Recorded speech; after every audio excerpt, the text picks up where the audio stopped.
and retaking GMAT strategies. So my name is Joe Farr, and admissions consultant. Before we get into the actual presentation, I want to tell you a little bit about me. I received my bachelor's in economics from Duke University with a minor in chemistry. Like pretty much everybody who goes to Duke, I went there initially thinking I was going to become a doctor, but my great experience as a manager for the men's basketball team all 4 years took me to a different path of sports and entertainment. So after I graduated, I interned at the Atlantic Coast Conference, which is the league that Duke and University of North Carolina and NC State and a bunch of other great schools play in. And that led me to a great opportunity of working in ESPN programming for 4 years. Programming is not about computers, so that's what most people think. We're kind of the business arm of the network, where we develop the strategies for what to air to be able to maximize ratings, therefore maximize revenue. And after 4 years there, I got my MBA in marketing and leadership from the Yale School of Management, which was another fantastic experience. I was an admissions interviewer and student ambassador during my second year. After I graduated, I founded Trey Mojo Productions, where I developed different concepts for different entertainment venues. And I've been doing admissions consulting with Veritas Prep for coming up probably closer to 15 years now, which has been another great experience. And just one plug before we get into everything, and this is also in the bio, in the YouTube bio. But if you want free admissions phone consultation with Veritas Prep, you can follow this link. You'll get a free profile evaluation and see what is right for you from there.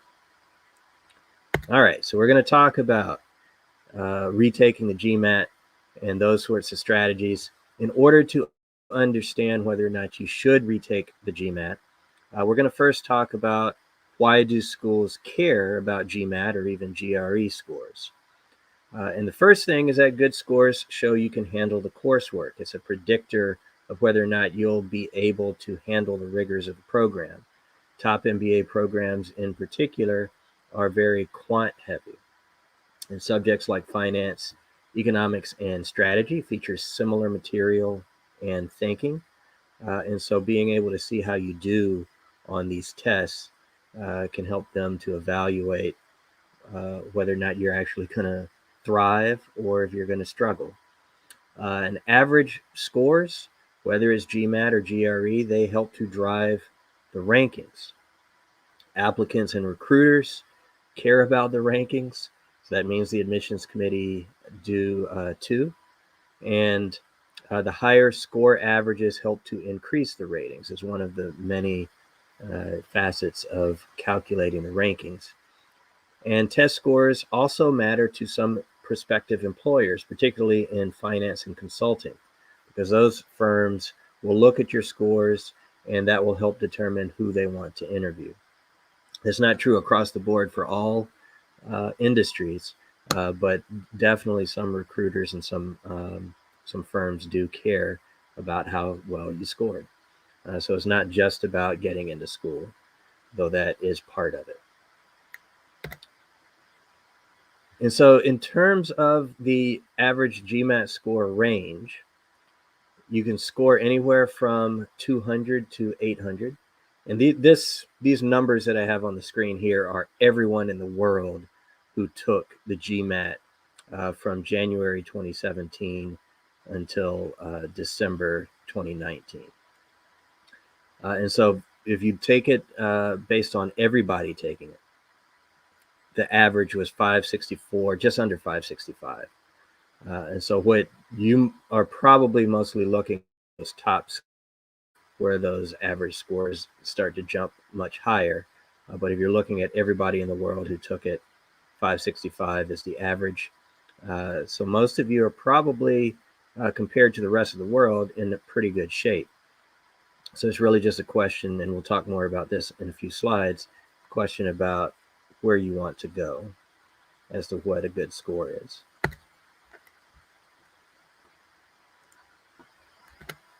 And so we're going to talk also about the GRE, even though the presentation title focuses on GMAT. But in terms of GRE score ranges, Table 1 is showing all test takers who tested between July 1, 2016 and June 30th, 2019. So the average verbal for all test takers during that time period is just over 151, and the average quant is just over 153. Table 2 is where you're going to want to pay a little bit more attention because most, if not all of you, are applying to business school. And so business school averages are a little bit higher, verbal at 151 and quant at 155. And so again, this is just informative to help you understand the landscape. So as I hinted at a couple slides back, we're going to talk about what is a good score. And what may be just a little bit obvious, hopefully not too obvious, is that it does depend on where you are going to school or where you're applying. 19 US-based programs in 2018. I don't have updated numbers yet, but in 2018, they had GMAT averages above 700. Almost all of those are top 20 schools. And in 2019, Stanford had the highest average score at 734. And top business schools typically have GRE averages above 315. And in 2018, Stanford again had the highest average score at 330.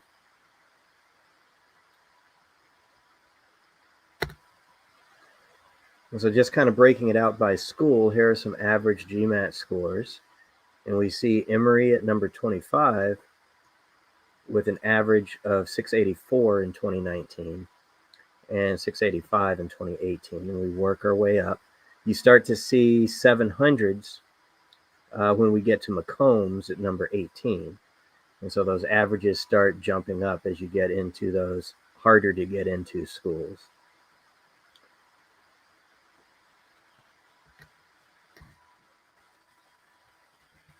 And it's the same concept for the GRE. So Indiana Kelly in 2018 was number 25 at 315. We start working our way into the 320s when we get to Carnegie Mellon, and they just, again, as the higher ranked the school is in most MBA rankings, generally speaking, the higher their average GMAT or GRE scores are going to be. So again, this is just informative because when we talk about what's a good score, the average score is actually not the target. You want to shoot for the middle 80% range. And what, again, should be obvious, but a lot of applicants tend to overlook, is that if you're in the middle 80%, that means about 10% of the admits will score higher than that range, and another 10% will score lower than that range. But obviously, the bulk of their admissions will come from that range.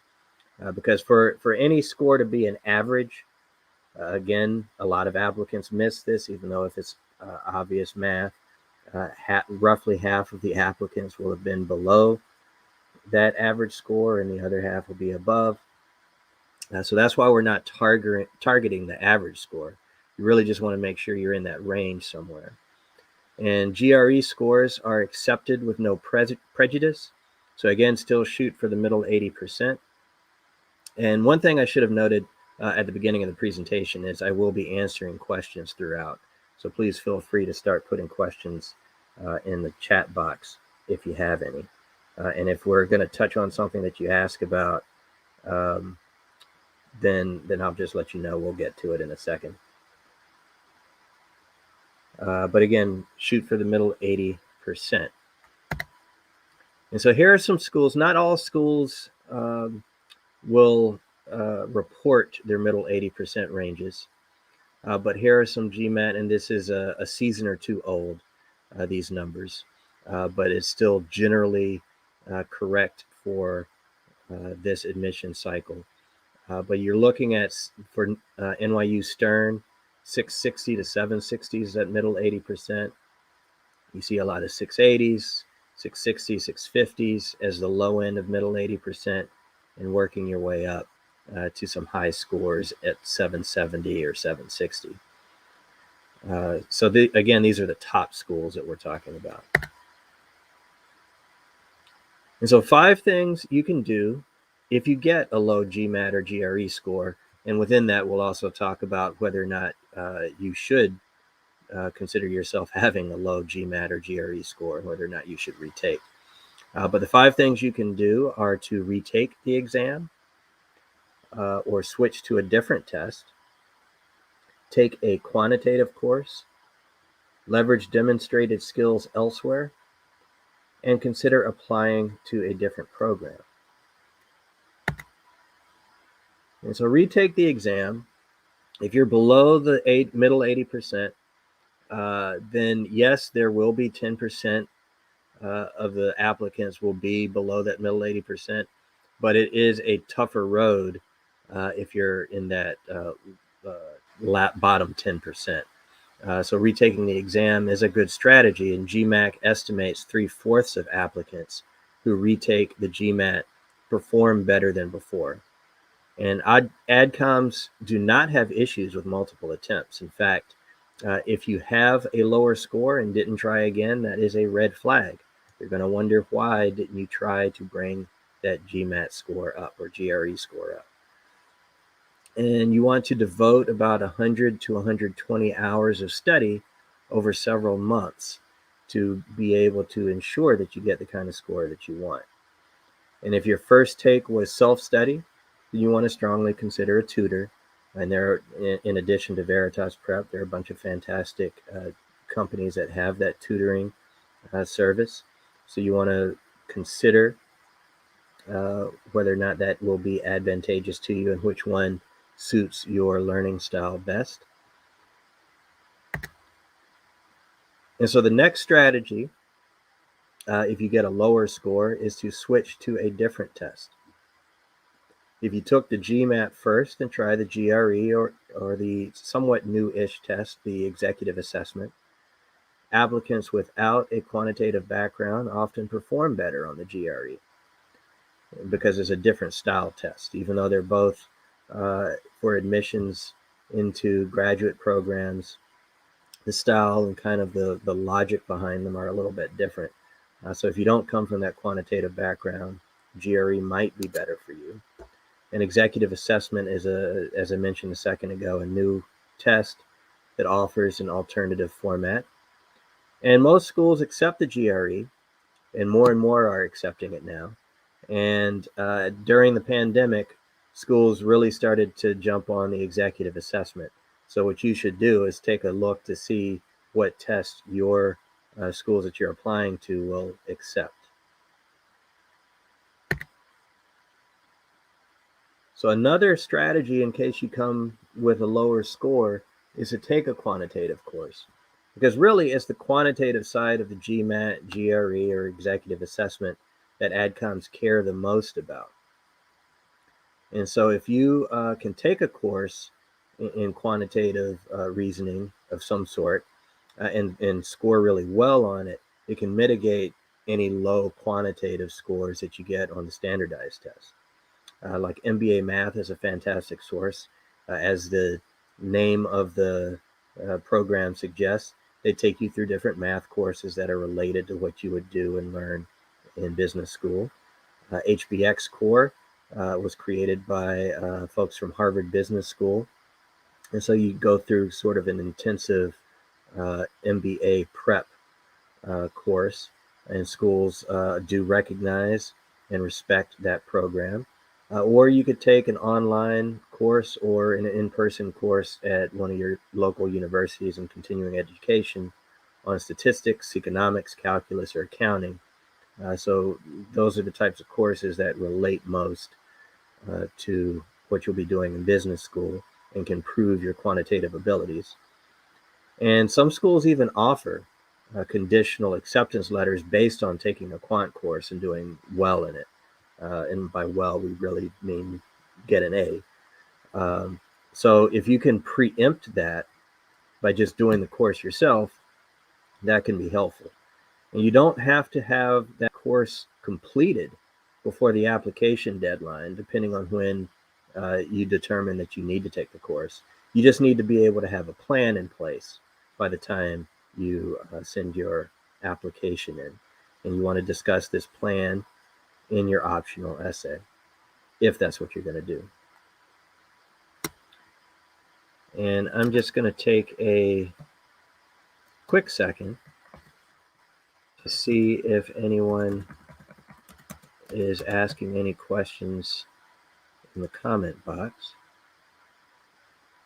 And Pranay said, I received a score of 620 on my first attempt. I'm taking it again this October and aiming for a 700, and I'm planning to apply to European schools. In terms of scores, would this be enough? So generally speaking, and you'll see, we'll talk about it in a little more detail in a couple slides, but generally speaking, European schools will have these lower averages. So if you hit a 700, that will certainly be strong enough. Just looking at the score in a vacuum, that'll be strong enough for the European schools. The other consideration, and again, we'll talk about this in more detail in a couple slides, is what your undergraduate GPA is and your overall work experience, because they look at everything holistically. So it's not just one stat by itself. And Tanya was talking about what is a good score for Singapore business schools. So I don't know their averages offhand, but I think in general, non-US schools, I think the way to look at it is non-US schools in general will have lower averages. So if you're shooting for like a 700, the way Pranay was, that will probably even be above average for most of the Singapore schools. And as I mentioned, you want to look at the middle 80%. That's really where your focus should be. And I apologize if I mispronounce your name, but Wakas asks, could you recommend any courses for those with low verbal scores? It depends on how low you're talking about, because as I mentioned, admissions committees care much more about the quantitative side. So if your verbal is on the lower side, it depends, it really depends on how low. If you are within that middle 80% or even in that bottom 10% on the verbal side, you probably don't need a course unless maybe English is your second language and you're going to a US school. Maybe you want to take some sort of language course just to hone your skills for when you get to school. But in general, I would say you wouldn't really need a course for the low verbal side unless it's super low. And again, I would just take maybe an English or grammar sort of course. And again, I apologize if I mispronounce your name, but Ishant says, which mock tests can we rely on for the retest if official mocks are already exhausted? Well, this goes into consider to take do a tutoring course.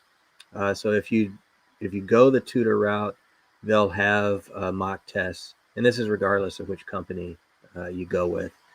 They will have mock tests available in addition to what they're doing on the day-to-day lessons. And a lot of libraries will have different GMAT prep or GRE prep books. And there are a lot of fantastic resources there. Some of them are from the official GMAT, and others are from just other sources. Some of the same companies that do prep courses even have their own books. So they'll have mock tests in there. So you can find those, again, at your library or on Amazon. There's just a long list. Sri is asking how many points below average would be considered as safe with respect to the respective college's average score. So that's where I go back to look at the middle 80%. So it's really about the middle 80%. It's not about calculating how far above or below the average you should be. It's about making sure you're squarely in that middle 80%. As long as if you have a strong GPA, you have strong work experience, and being in that middle 80%, even if you're on the lower end of the middle 80%, that is a safe range. And Manaswani is asking, is it bad to reapply to a school I was waitlisted at because of my GRE as mentioned by AdCom, although my GRE was well within the school average? I have other significant career changes since then. So that's an interesting question, because if you're in the middle 80%, so this is a point that I should make. Middle 80%, it makes you competitive, but there are many more thousands of people applying to these schools than there are seats for. Again, an obvious statement. So you can have the perfect application, and just because of some randomness in this year's application pool, you don't get in. So if you have a strong GRE and didn't get in, you got waitlisted, and even with the AdCom calling it out, that doesn't mean that it's bad to reapply, especially since in your specific case, you have significant career changes since then. Now, if you're in the lower end of the middle 80%, then you should still prep, try to increase your score. And the fact that the AdCom specifically for you pointed to the GRE score when you were waitlisted, that means they're telling you, please improve this. It's great that you have other significant career changes also, but at least attempt to improve it in a real effort towards improving it. If you retake it after the 100 to 200 hours of study, or maybe you do a tutor and you still can't really improve it, then we'll talk about some other strategies you can use in future slides. But this sounds like a school that you are still competitive for. You just may need to shore up a couple of things. And so I will go back to the presentation. And so you want to leverage demonstrated skills elsewhere as another potential strategy. So a low score, as I was hinting at with some of the answers to your questions, a low score can be balanced with a higher GPA and even stronger career achievements. And so in the case of a person who has strong career achievements since the last application, that's something that can, as I mentioned, mitigate your GRE score, and the fact that the admissions committee was concerned about it. On average, admitted students have about 4 to 5 years of work experience. And the longer your work experience, the more that can mitigate any lower scores that you get. Because of especially if it's one where you've achieved a lot. That's really the key. It's not just length of career, it's how much you have accomplished and how much you've grown, how much you've been promoted in that period of time. And admissions committees look for applicants who have been promoted throughout and have received increased responsibility. And you want to be able to show quantitative work in your undergrad and professional career. And this is something that can be explained in your optional essay if you have a lower score. And if there's any sort of analysis requiring heavy computations in your day-to-day work, you want to be able to hit that hard and show that that's something that you can do.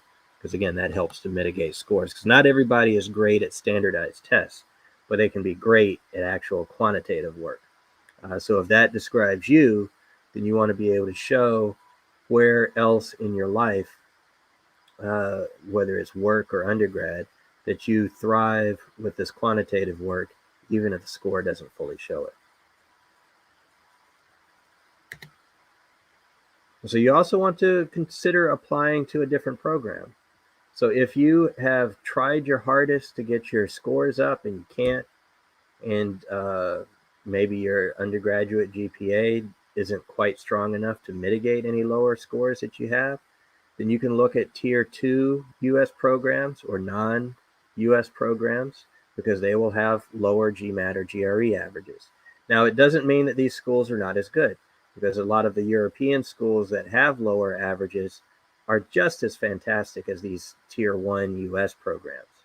So those of you asking about Europe and Singapore, those scores will be lower, but the school is just as great, and so you'll get that high quality education with strong alumni ties. And you can also look at part-time or online versions of the tier 1 programs, because again, they will have lower average scores and a lower middle 80%, but they'll also have the same reputation, recruiters, and alumni base as the full-time versions of the program.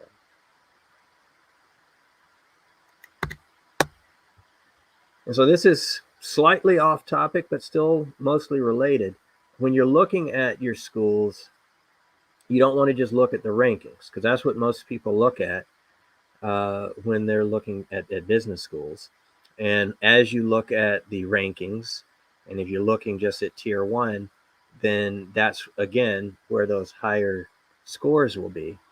So you don't want to just pick schools because they're highly ranked. You want to pay attention to the culture and look for where you will thrive.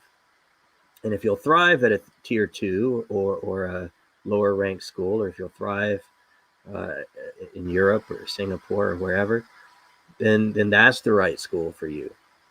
And will the programs have the proper resources available for you to accomplish your goals? And you want to make sure you do your research, not just on rankings and not just on middle 80%, but everything, so that you can know the schools inside and out. Veritas Prep, we have annual reports on our website, and we have blogs and message boards like GMAT Club, and there are student and professional ambassadors. They'll be on the websites for the individual schools, particularly on the pages for the clubs that the schools have. The club officers are listed there. You can see who the presidents and other officers are and reach out to them. They'll have their email addresses. So you can ask them questions, pick their brain about the culture of the school, and also maybe give you specific strategies to that school about what to do about a GMAT or GRE score. So feel free to reach out to those sorts of resources. And even some professors make themselves available to talk to prospective students. So they can give you an insider perspective on whether or not you are in that position where you should retake the GMAT or GRE, given your specific situation. And as the pandemic hopefully starts to come to a close in the near future, on-site campus visits will become available again. And of course, these schools have created virtual campus visits. So really get to know these schools. And so again, I just want to remind you about the free MBA admissions phone consultation at this website.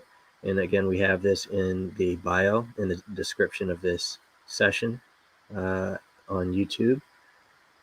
And so I will go back to answering any questions that you have about should I retake the GMAT and any strategies regarding that.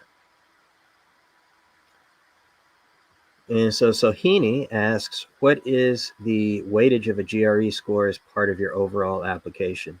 So this is the same answer for whether it's the GMAT, the GRE, or the executive assessment. There is no specific weight that any admissions committee puts on a score or any one part of your application. These are all just different data points in determining who you are and whether or not you're a fit and whether or not you can handle the rigors of this program. And exactly what kind of weight they put on any one person's score is going to be different person to person based on the totality of your application. So I know that is a bit of a frustrating answer because I can't give you a specific percentage weight or even a general percentage weight. But the idea is that it's just one data point. So you want to try to make sure that everything is as strong as possible. If you, as I mentioned a few slides back, if you end up with a lower score, can it be mitigated by a really strong GPA or work experience? If the answer is yes, then maybe a little less weight will be put towards your GRE. But if you're somebody who just graduated undergrad and don't have any work experience, or maybe you're only a year or two out of undergrad, then even with a strong GPA, you don't have the work experience to help mitigate the score. So all of a sudden, the GRE score carries more weight.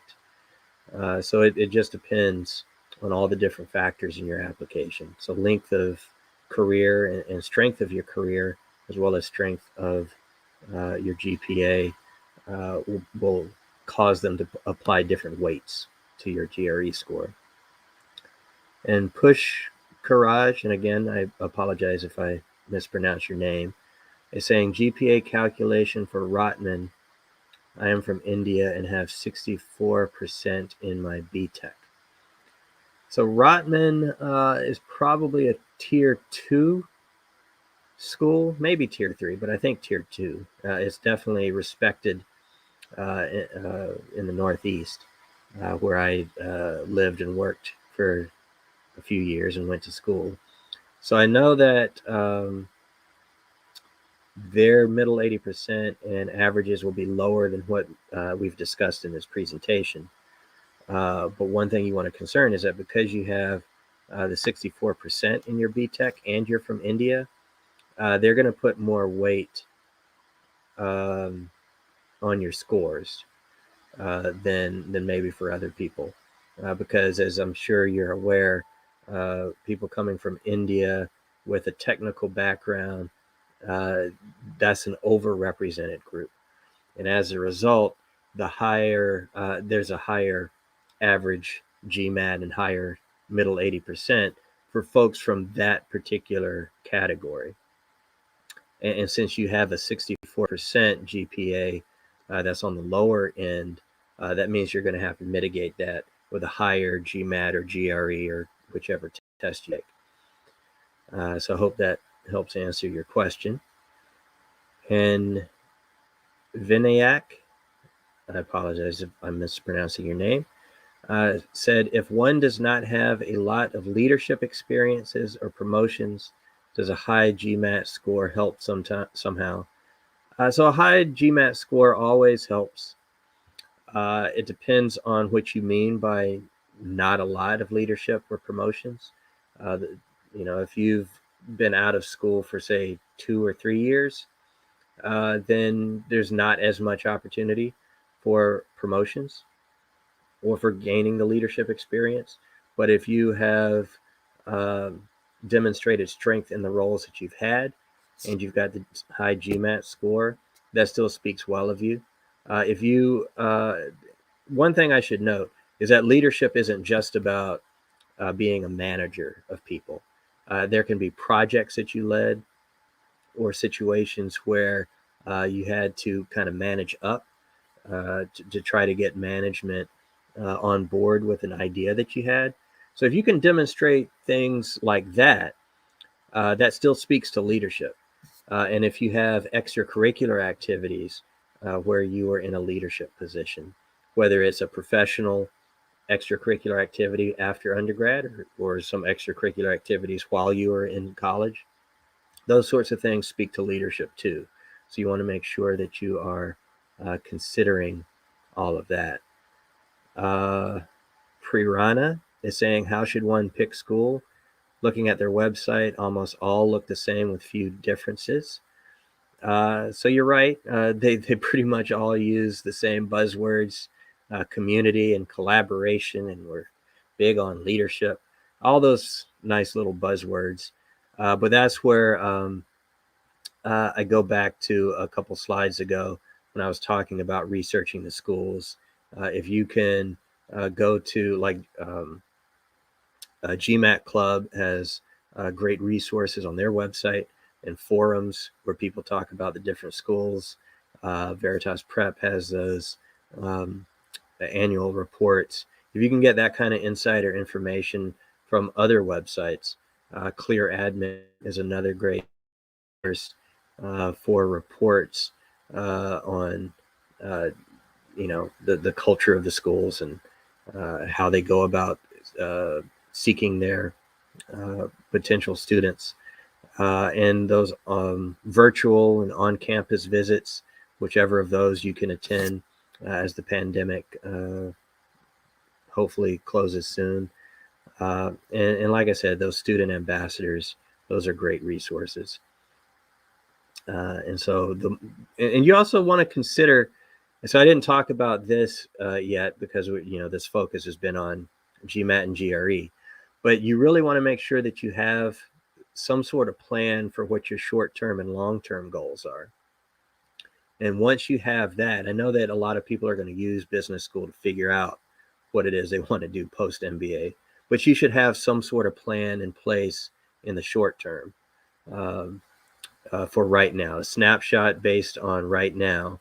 What do you think you want to do when you leave the MBA program, and what do you think you want to do 5 years after? And once you have that sort of plan in place, where you know the industry, you know the job, you know the overall function that you want to serve in, that will help you narrow down schools too, because then you start to see which schools are a little stronger in consulting and which ones are stronger in marketing and so on, and which ones will actually provide you the resources for what you want to do. If you're more entrepreneurial, that speaks to some schools more so than others. So make sure you have your plan in place, and that will help you pick your school too. And Debanjan, I apologize if I'm butchering that.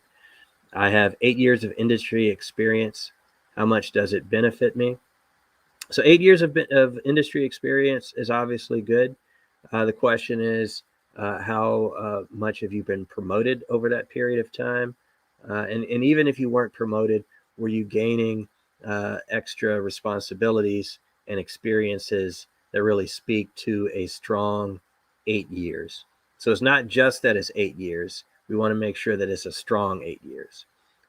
But provided that you were promoted 2 or 3 times at least along the way, and that you gain responsibility, you were able to demonstrate where management was really recognizing you for your positive work, then I think that speaks well for you. And I see that your GPA was a 7.99 out of 10. I'm not sure, since I'm more used to the 4.0 scale GPA. I'm not sure how strong the 7.99 is compared to other folks from a 10-point scale. You're probably in that middle 80% on GPA. So that those two things together work well together. So I hope that answers your question. Sayan is saying apply in round 2 with average GMAT, or try to score better and apply next year in round 1. Average GMAT in terms of the school's average. So if you're right around the school's average GMAT, then you are well within the middle 80%, because again, middle 80% is really your target. The average GMAT is not the target, it's the middle 80%. So if you are at these schools' averages, then you are very competitive with your GMAT score. So you can apply coming up in round 2, or if you, I know round 1 deadlines are coming up fast. You may not have enough time to hit a round 1, but definitely round 2 of this year, you are very competitive with an average, if you hit that school's average GMAT, especially if your GPA is strong. And Avinash says, I have a GMAT of 730 and a GRE of 335. I submitted both of my scores. Will my GMAT affect the positive side of the GRE score? Both of your scores are positive. 730 is a very strong GMAT, just as a 335 is good for GRE. So I see no negative to your sending both scores in. I would go to the GRE. So I think it's ETC has a translator where you can translate your GRE score into a GMAT score. So you might just see how that 335 looks compared to the 730 GMAT once you translate it into a GMAT score. But I really don't see a negative side to either score at this point. Obviously, the real thing that they care about is the quant side of both the GMAT and the GRE. But for you to get scores that high, you must have done well on the quant for both tests. So that you have nothing to worry about as far as your test scores. So it's really about the rest of your application as to just how competitive you are.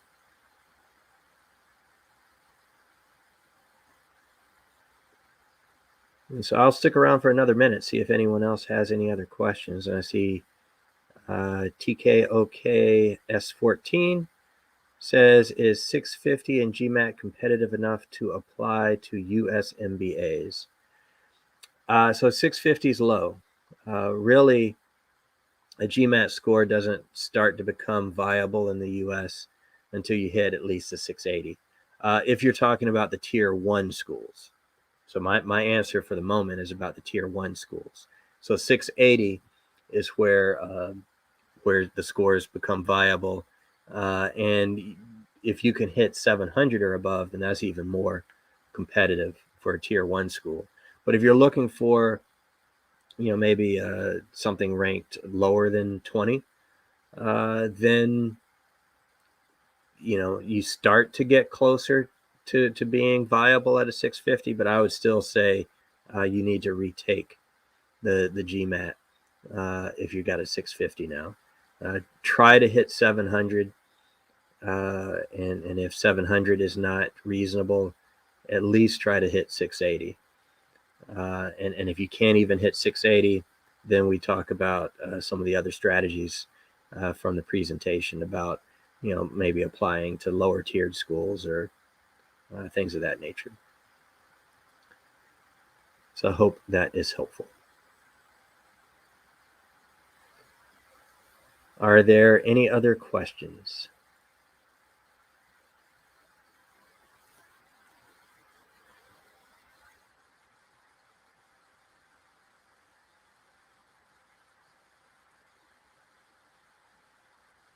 All right, Sayan said, what's a competitive GMAT score for EU schools for non-engineering Indian male with good academics and work experience?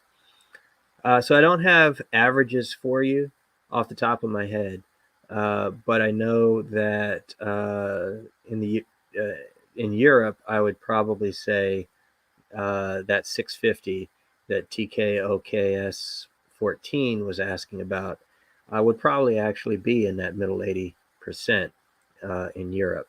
Again, each school should have some sort of average scores, if not middle 80%. So each individual school will be a little bit different in what they accept. But I think a 650 would be a reasonable target on the low side.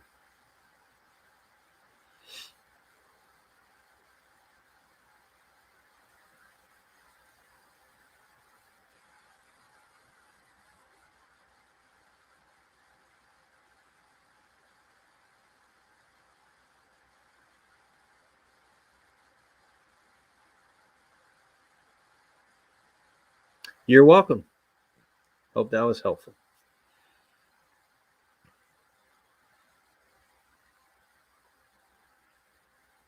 All right, anybody else?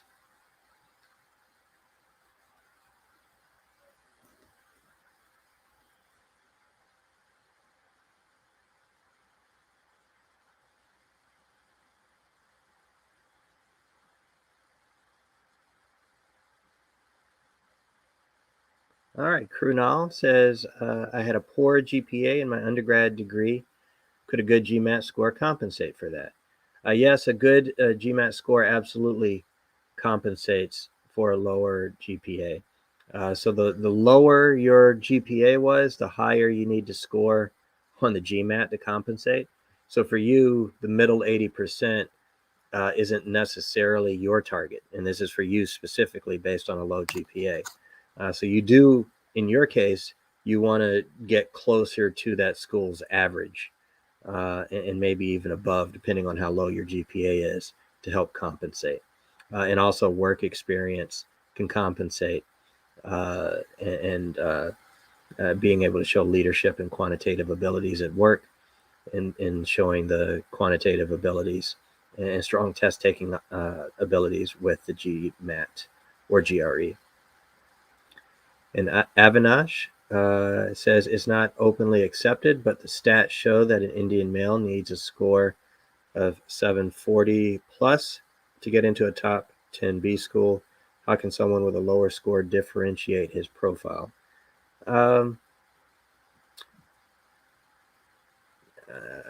So I'm not sure that I would necessarily say the 740 plus is the target. But obviously I spoke to this earlier, that an Indian male, particularly someone who comes from a tech background, is an overrepresented group, and so it does become much more competitive. So the way that you can differentiate your profile, if for in that situation, um, is being able to show leadership in your career. Some of the extracurricular activities that you did in college or that you do now, those are things that you can use to differentiate. And it also depends, I guess, on what it is you want to do in your career post MBA. So if you're not necessarily looking to stay in a tech field, that's one way to differentiate yourself. If you come from a background that's not as much tech, then that helps. And I guess off the top of my head, those are the main things where I could see differentiating yourself without getting to know you a little more. I'm sure there are other things that we can do, but it's really about the other aspects of your profile that can help you differentiate yourself.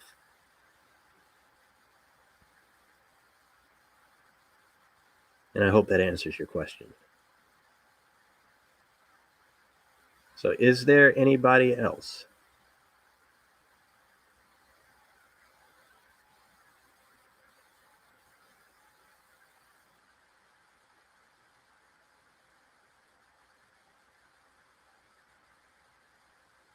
All right, Siddhartha said, what kind of extracurricular activities are respected by the admissions committee for MBA in the US? And Avinash, you're welcome.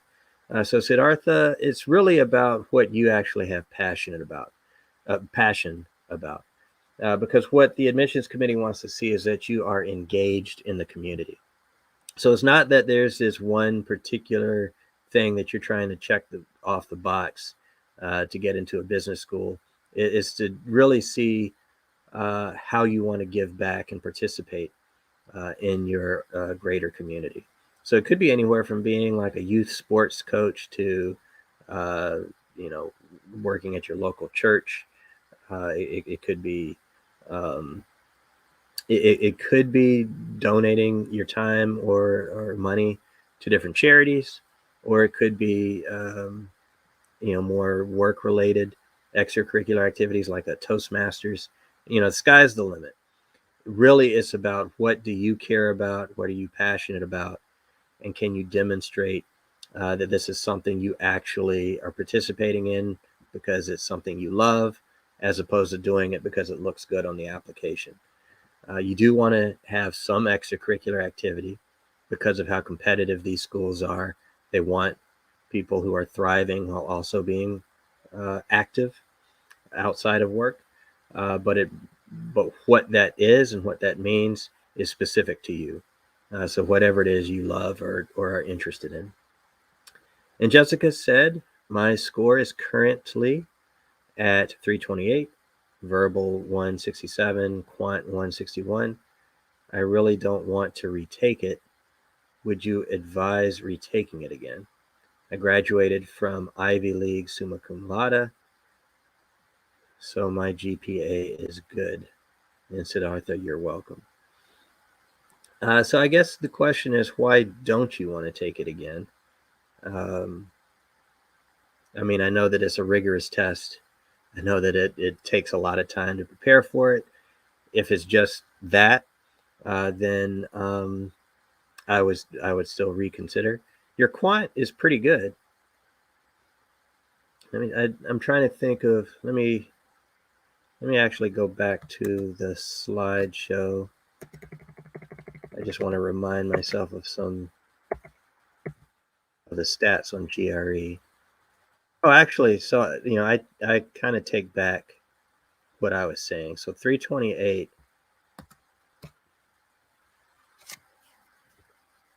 with a 161 in quant. I don't think you need to take it again. Kind of based on where you sit vis-a-vis the average scores. You're above average quant for people going into business school. Uh, Not necessarily the top schools, but you're above average quant of all people going to business school, and you're kind of at the averages for some of these top average GRE scores. So you probably have a pretty strong score. I would just look at the particular schools you're applying to and compare it to their middle 80%. And if you're as well situated in the middle 80% as I think you are, then particularly for quant, then I think you're fine not taking it again, especially with your strong GPA.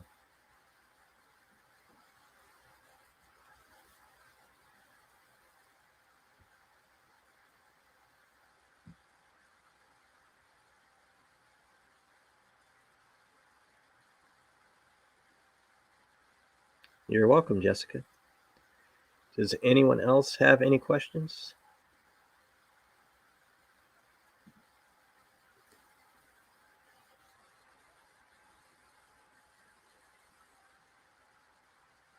All right, since it looks like there are no other questions, we will wrap it up there. So thank you for your time. I enjoyed it. I hope that you got something from this and that it was helpful to you. And have a great rest of your day.